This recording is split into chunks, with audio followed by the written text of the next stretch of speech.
Welcome my channel. আজ আমি তোমাদের আবার একটি প্রশ্ন নিয়ে এসেছি।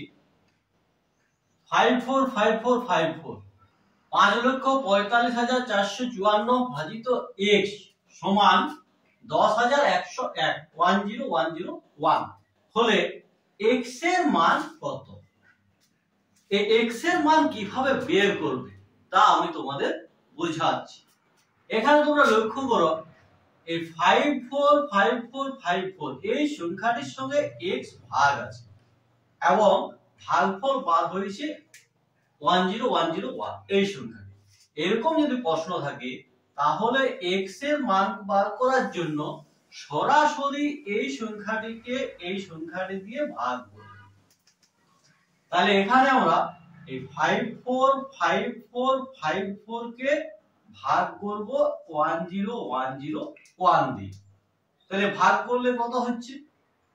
এখানে আমরা ভাগ করি 100101 দিয়ে 545454, তাহলে 5 দিয়ে 5 1 কে 5 5 0 0 5 1 কে 5 5 0 0 5 1 কে 5, তাহলে বিয়োগ করলে হচ্ছে 0 4 0 4 4 নেমে গেল।